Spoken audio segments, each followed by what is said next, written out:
Hello, everyone. Welcome to the Dreamcatcher podcast, a place where your dreams can find a voice. Learning how to connect and work with people from different cultures has become an increasingly important skill to have in our globalized world. No matter where we live, chances are high that we'll interact with someone from a different country or state at some point in our life. To give us more insight into this subject, I invited Pellegrino Riccardi, a cross-cultural expert who has spent the past 30 years traveling around the world and interacting with countless different cultures, nationalities, and people types. Pellegrino is a keynote speaker who has excited and delighted audiences all over the world with a style of public speaking that brings together the ability to present complex ideas in a simple and accessible way, which is then wrapped up in storytelling and observational humor. In this interview, Pellegrino will offer his expert advice on how we can communicate effectively with people from different backgrounds and overcome some of the common barriers. He also talks about the importance of developing a global mindset. If you like what you heard, please don't forget to like, rate, share, and subscribe to this podcast. Thank you. Hello, Pellegrino. How are you doing today? Hi there. I'm doing very well. Thanks very much. Good to be on your show, podcast. What should we call it? Yeah, it's a show, podcast, whatever you want to call it. Yeah. Well, so how are you doing out there in beautiful Norway? It must be so nice right now during the summer. It's amazing, actually, if you get out there to actually see it. My last year has been spent here, basically, here. This is my office. This is my little place where I work, where I do my talks through my little camera and all my technological wizardry in the front of me. So to be honest with you, I've been inside a lot the past year, not because I wanted to, but there's been nowhere to go for obvious reasons. And I was at my annual check at the doctor's the other day, and he said I had a vitamin D deficiency the first time in my life. That's sunlight, right? So I got to get out more is the answer. Well, it gets pretty dark out there in winter, right? I mean, anyway, the sun's hardly there. Yeah. Because I lived in Sweden for a few months, so I remember that. Yeah. So thank you for taking the time to be here to share your knowledge with us. You know, I'm also a third culture kid, and I've had the opportunity to interact with all kinds of people. And it's so nice to talk to someone who kind of understands the nuances of what that kind of life is like, because not a lot of people do. Well, nuances and complexities as well, right? You know, the cross-cultural aspect is really complex. We try to create patterns and models and try to explain it, but it's really, really complex. I guess that's what makes it interesting too. Yeah, which is why I wanted to bring you on the show so that you can kind of deconstruct it for us. Okay, so Pellegrino, I'd like to open our conversation by asking about something that I read on your website. It says that you have the ability to connect with a wide spectrum of audiences, from baby boomers to Z generation, and from high-risk entrepreneurial enterprises to more conservative international organizations. So I'm curious to know, how did you develop the ability to connect with so many different kinds of people? Well, you know what, I'd love to be able to say to you, well, I have, you know, that's thanks to my postgraduate degree I did at Harvard Business School or Wharton Business School. But I'm going to be really honest with you. Do you know where I learned those skills? Hitchhiking. I don't know if you even know what hitchhiking is, because nobody does it anymore. But when I was younger and sort of starting off in my career, I used to hitchhike all over Europe. And hitchhiking, basically, you know, you stick your thumb out and you wait for someone to pick you up. And then as soon as you get into the car or to the truck, your job is to connect with the driver. Because the more you connect with the driver and the more the driver feels comfortable with you, the further they're going to take you. Because they usually get in and ask where you're going and they say, yeah, I'm just going down the road. And what normally happened was, if they liked you, they kept driving with you when they felt safe. Does that make sense? So you're trying to connect with these people. And I would be, you know, I'd jump into a Jaguar and be with a CEO of some company.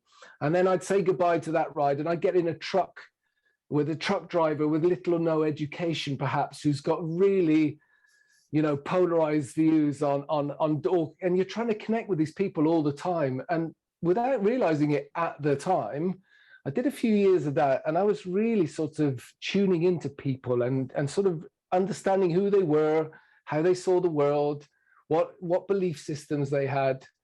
And it was quite fun. And another thing I did, because it got boring telling the same stories, I started making up stories. So I took on personalities, which was fun. And harmless. And harmless, right? And it made the journey interesting. And the other thing I learned my connection with actually was playing music. I was a professional musician for many years. Oh, were you? What kind of music? 30 years now. Well, it was techno rock music. We're talking about the 1990s. That's a long time ago. But I happened to do quite well with that, and we actually ended up touring Europe with a band that's quite well known called U2, right? So there we were playing these stadiums to people who didn't really want to see us. They wanted to see U2, right? So we were. So you were opening for them. You were the opening act. We were opening for them, right? And you walk on stage, and they're not there to see you at all, and you're connecting with them. You're trying to connect with them, and so it's these kind of things that really provided me with these kind of skills to connect with people. And then after that, of course, it's practice, practice, practice. I've been in the business for 30 years doing what I do. So eventually you become good, right? But I think especially today, it's really important to connect with different audiences and different clients, especially since companies have the different generations now, don't they? It's not unusual to have 3 different generations or even 4 within a company. So yeah, that was a kind of a long answer to your question. Oh yeah. And you must have had like this innate curiosity in you, because you can't get into this if you're not genuinely curious about people. Oh, absolutely. Yeah. Oh, absolutely. I mean, I remember a particular a ride I had from this lorry driver, and he was borderline crazy and bigoted and not a very nice person. But even then, I was kind of trying to see, what is it that he sees and where does he get these belief systems from? I kind of had this curious attitude rather than just judgmental, if that makes any sense. Yeah, it doesn't mean I agreed with him, but I was interested in understanding, where do you get these views from? How did you form this belief system in you? And I think that's where it all started, really. Yeah. Okay. Yeah. If only people had the same attitude as you do. Well, I'll tell you what, I'm sure you're not there, but I'll tell the people who tune into you, everybody should go and watch a series on Apple called Ted Lasso. Ted Lasso. Ted Lasso, you won't regret it, trust me, okay? Tune in, subscribe to Apple, watch Ted Lasso, because he has a number of belief systems and phrases, and one of them is, be curious, not judgmental. It's brilliant. And Ted Lasso is a fantastic and really interesting series, and funny as well, and entertaining, about emotional intelligence. It's about an American football coach who goes to the UK to be a coach of a soccer team, and he has no idea about soccer. It's brilliant. Ted Lasso, if you want to learn how to be curious. Okay, great. Thank you for that recommendation. So let's start by talking about culture. Let's get down to the basics. So culture is defined in so many different ways. So how would you describe culture in your own words? Well, you can do the easy one, which is the way we do things around here. So it's just a way we do things. Nobody really understands why. We kind of copy each other, and that's the way we do it. Another definition I use is this idea that it's a kind of system of behavior that's accepted and familiar. We tend to do things that we know are accepted by a group and that are familiar with the group. Another way I describe it is to use the words accepted and familiar. So it's a kind of system of behavior that's both accepted. I know that people will think it's okay, and it's familiar. They've seen it before. And then there's another one which is more complex, and it is really wordy, but it's the one that really captures culture. And I thought I'd show you on a slide actually behind it, if that's all right. Yeah. Oh yeah, and absolutely. Yeah, so look, I'm even going to show you the slide, so you don't even have to. Well, you might need to talk through them, because there's some people who are just going to be listening to this and not watching it. Yeah. So I'm going to show a slide, and for those who can't see what I'm showing here, I've got a definition, and culture is a complex pattern of ideas, emotions, and behaviors that are expected, reinforced, and rewarded by a group of people. And that's really wordy, but the most important thing is culture is ideas, emotions, and behaviors. It's what you think, what you feel, what you do. And how do you know how to think, feel, and do? Well, that is what your group expects from you, reinforces, and rewards.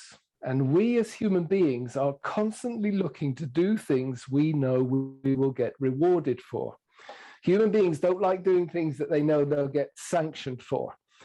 So culture ends up being this really powerful force, actually. It's a really powerful force that without you even realizing, gets you behaving in a way you know is accepted by your group and your peers, doing things that you know you'll be rewarded for, thinking things you know you'll be rewarded for. And an extreme example of cases, of course, culture becomes almost a kind of programming of the mind or brainwashing sometimes in extreme examples, but it's quite a powerful force actually. And we go around doing this without thinking about it. Right. Okay. And culture can be seen not just in countries, but you could see it anywhere, like in any group, any entity. It's not only cultures at all. People tend to say, cultural understanding is a national thing. That's just one macro level of culture. Culture has thousands of levels, hundreds of levels. It could be on the tiniest group. The family has a culture. A family of 3 will have a culture, right? Up to a population of 1.4 billion will have a culture, which can then be subdivided into subcultures. It's extreme, it's really complex. But what we're looking for are patterns of behaviors, patterns of beliefs, and patterns of feelings. Yeah. Great. And I mean, with so many different kinds of cultures and subcultures, it's no wonder that there's so much misunderstanding, and there are so many barriers between people when they're trying to communicate. Like cross-cultural communication can be a real challenge for people if they don't really try to understand people who are different from them. So with that being said, let's get into the barriers to cross-cultural communication. Can you tell us what some of the biggest ones are? Yeah, absolutely. Well, first of all, the biggest barrier is your own brain, actually. The biggest barrier is your brain. And what do I mean by that? Well, the brain is your best friend because it keeps you alive, but your brain is also your worst enemy because it has, it's full of different biases. There are over 180 ways the brain actually fools you or tricks you into seeing or believing things that may not be seen by other people. So to keep it simple, I think the biggest barrier of the brain is that the brain is actually lazy. It's a really lazy organ, meaning the brain doesn't want to do anything that is not absolutely necessary to survive. And to work with other cultures when they are really different to yours requires you to have a non-lazy brain. You have to challenge your assumptions, your beliefs, your expectations. So that's a big barrier. Also, the brain is is constantly kind of catastrophizing. It's looking for problems all the time. It's looking for risk. That's what the brain is designed to do. The best way to keep you alive is to look for all possible dangers. And usually something that's different is dangerous. So if you communicate in a way I don't see as familiar or accepted, to the brain, that's dangerous, potentially threatening. So then it starts to catastrophize and goes into a negative spiral. And that's one of the reasons we have such polarized belief systems today in the world. And we talk of internet bubbles and we're being fed all that stuff. Yeah. The brain is a lazy, negative, biased organ. And that's the biggest challenge of working with other cultures. You've got to challenge yourself. You've got to look for positive intentions in other people. It's interesting that you mentioned the internet being used as a vehicle for brainwashing. I recently did a project on cult cultures, like cults. And it seems that the youth of today are really, they're being manipulated online. They join not just the youth, all of us are actually. It's not just the youth, all of us. Right. Every single one of us, right? Yes. We're being tracked, we're being followed, we're being fed the stuff we want to see, accepted and familiar. You see that? Accepted and familiar. And the more Yes. accepted and familiar you see, the more you hang out with people who think like you and have the same accepted and familiar. Because And it before you know validates it, you in a way, right? It validates your identity. validates your identity. It makes your lazy brain feel good about itself, right? And you Yes. survive just fine as well. That's the thing. I'm fine. I don't need to be curious about others. I'm fine just the way I am, right? The problem is that with all the globalization and movement around and migration and global problems, we need to adopt the opposite attitude, which is we need to force ourselves to understand others because we need to work with them to solve the major problems of the world, which are nearly all global problems, not local problems. Yeah. What would you say to those who feel a very strong sort of bond with their own country? They're really patriotic and, you know, they feel completely vested in the interests of their own country and they don't want to look beyond that. And I've met quite a few of those.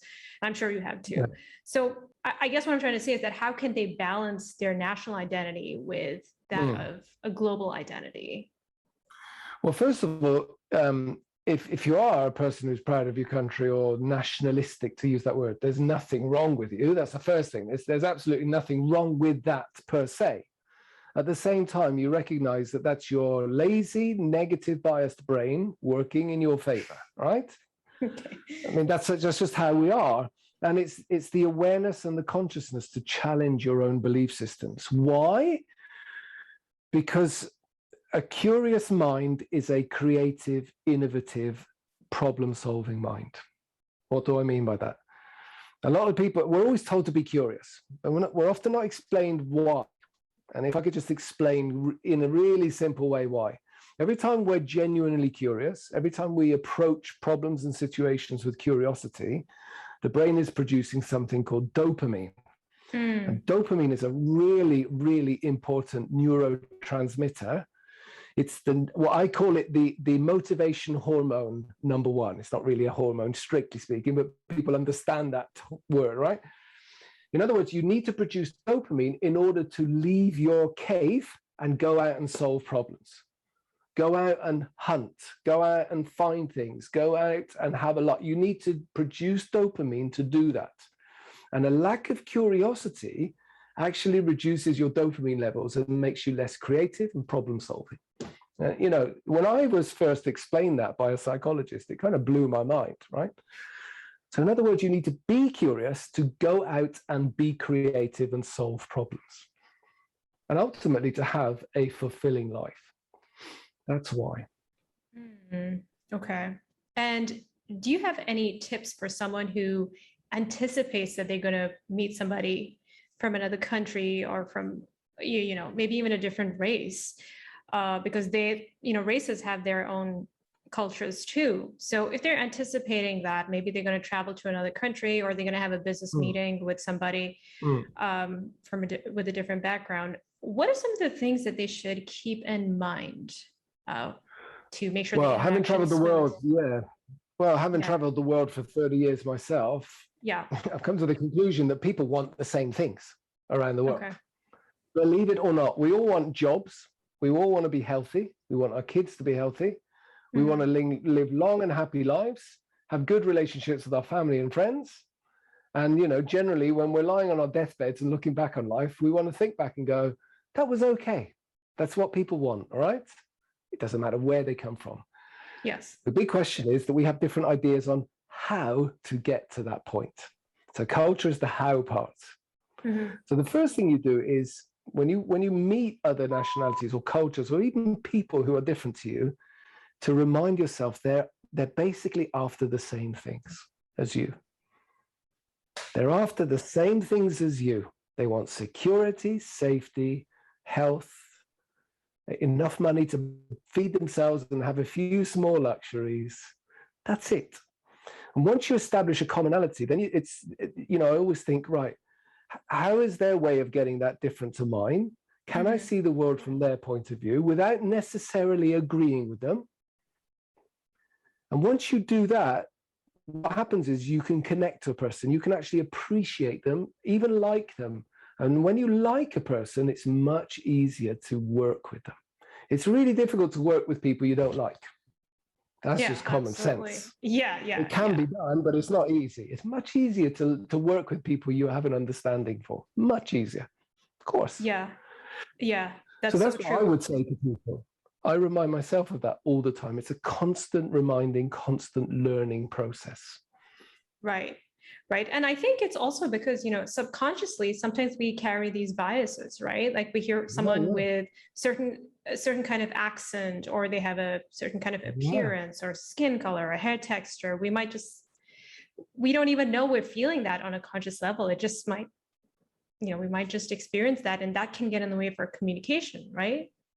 Well, it's not even might. We do, and this is something I wish people would talk about more in open. People in today's, cancel culture, Oh, politically I correct know. world, nobody's speaking up anymore. But listen, the brain is designed to be fearful of difference.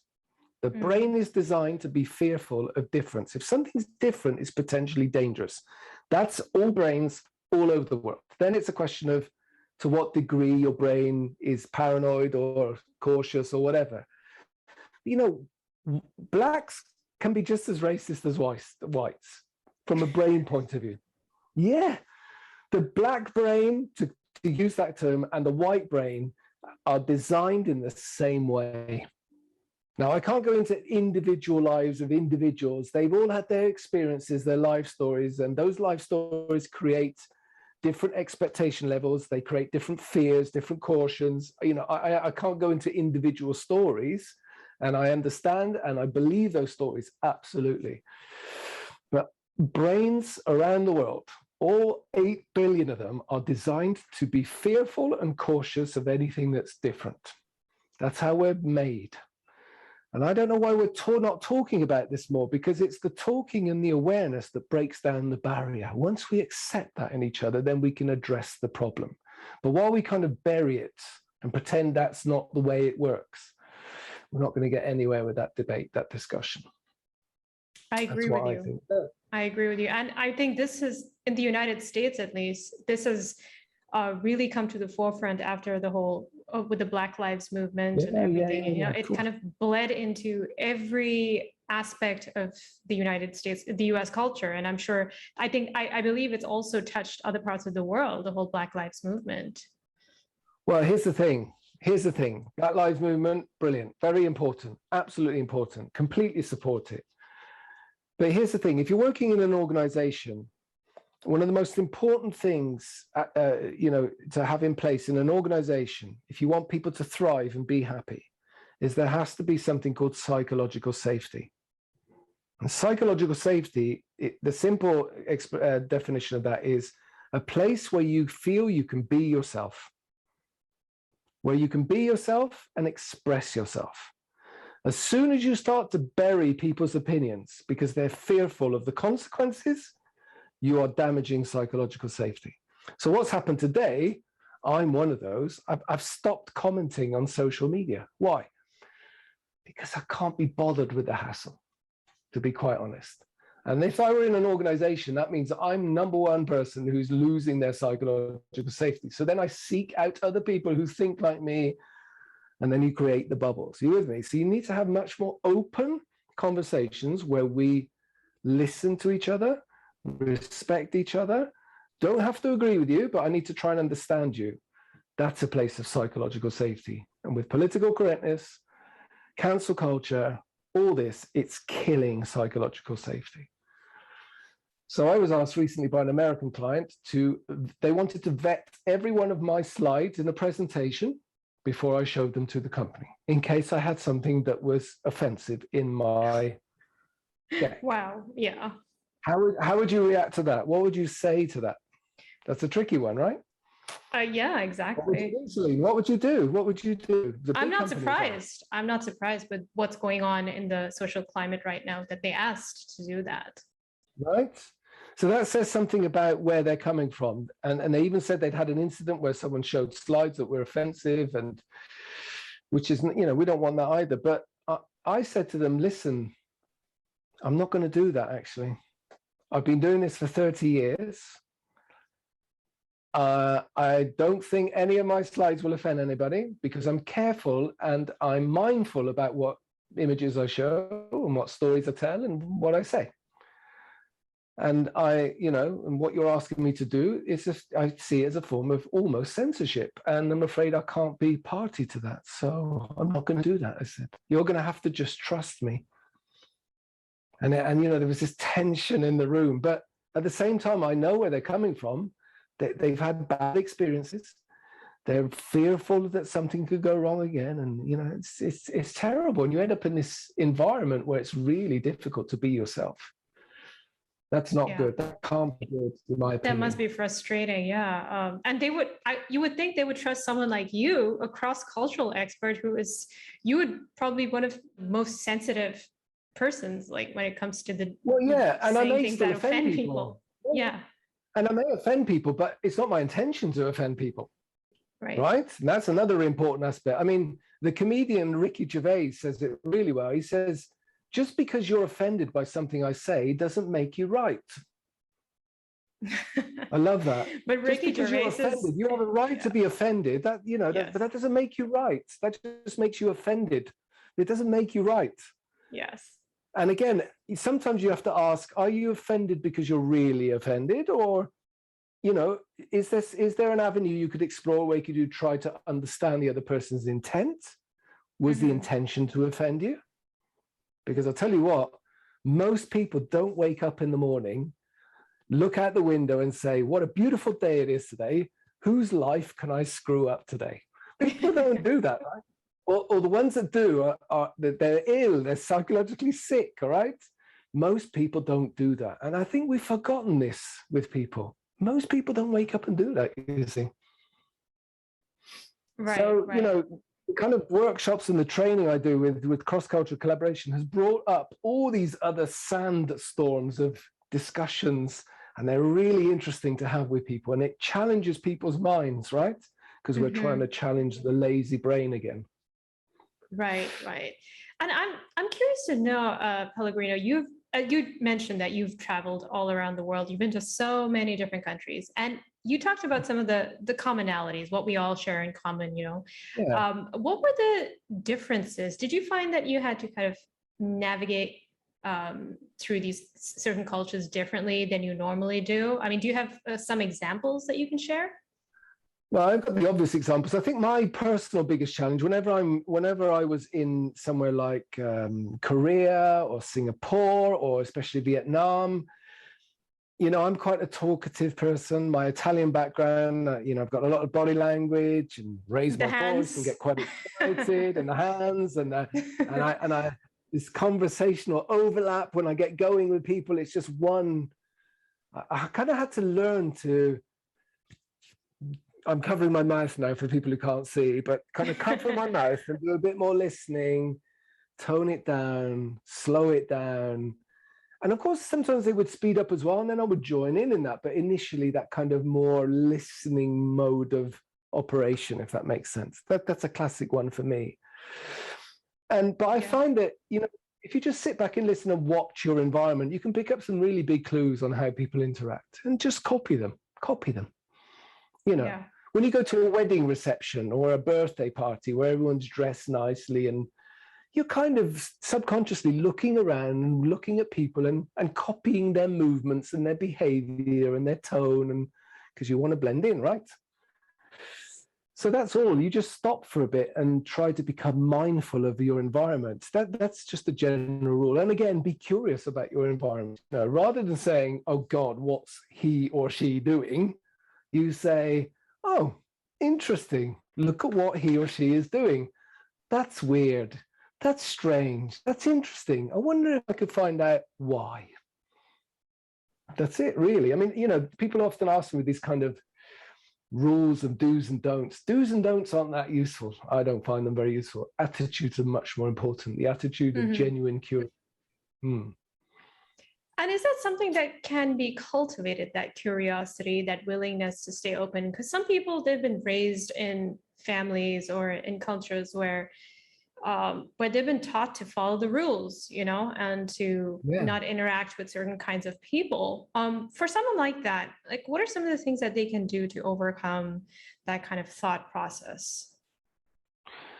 Well, I'm often asked to be mentor but I get these sort of business school people either ask me to mentor their projects or be a mentor for them. And they ask the same question, what can I do to develop myself? And I say the same to all of them. I say, book yourself a trip abroad. Go and get a job in another country. That's Just great. do it. Yeah. 1 year. 2, if you can, go away. Doesn't matter what job you do. Don't think about money. Just go away and be brave. Jump into the deep end. And the ones that do that all come back and they're so thankful. They say, that's the best thing I ever did. Why? Because it forces you to see the world from others' perspective. And it's tough to begin with. It's no honeymoon. Yeah, it's really tough. Oh, yeah. Yeah. Especially if you go to a non-English speaking country. I mean, assuming you're a native English speaker. Yeah. I mean, absolutely. I mean, I remember my first trip abroad. It's a long time ago now. And it wasn't even that far. I went from the UK, where I was raised, and I went to Spain, which is not far at all. But in those days, I did it by train. And we're talking 1985. But I arrived in this little village and not a single person spoke English. Nobody. How did you manage? I've got to learn. And I was there to learn Spanish as well. And I said, I've got to learn Spanish and I've got to do it fast.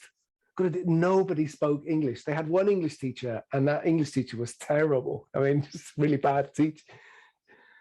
And you know what? It was really tough. I had a crying at night. I want to go home. What am I doing here? But then, after a couple of months, it was really cool. And after a year there, I did not want to go home. But I went home and I'd grown up so much. All my parents, my family said, well, what happened to you? They couldn't explain it, but something had happened to me. Yeah? My mind had just expanded because you're seeing the world through other people's eyes and learning the way they do that. So my advice to anyone is get your ass off the chair and go abroad. Now I'm doing this in COVID times, of course. But once it's all over, do it. And if you can't go abroad, just change job, change environment, go and do something really different and enjoy the discomfort.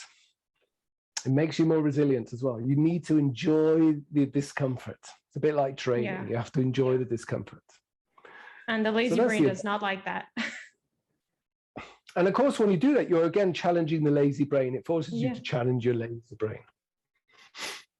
Yeah. That's great advice, Pellegrino.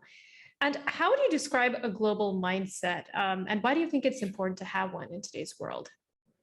Well, I think I've covered most points, really, what I've been talking about. That in my opinion, is a global mindset. So it's the curious mindset, non-judgmental. Yeah. It's the challenging the lazy brain mindset. It's the willingness to see others' points of views. There's a word we overuse and we've forgotten the meaning of. The word is respect. I use that in my talks. Respect is a beautiful word. But people don't, if you ask people where the word comes from, most people don't know. And it comes from Latin, and it's re, which is again, and spect, which means to look. So respecting someone is looking again at them from a new perspective. You're trying to understand them by looking at them again. Respect doesn't mean agree. People think it means to agree with someone. I respect you. Doesn't mean agree. It just means I've been willing to look at you from a new perspective to gain a new understanding. I can still disagree with you, but at least I get where you're from. And that is really important. That's a global mindset as well. And the global mindset also appreciates that while we live in our little environments of accepted and familiar, there are other ways of doing things. It's not necessarily better or worse. It's different. They're trying to reach the same life goals as most people on the planet, which is good health, education, enough money to have a comfortable life with a few luxuries here and there.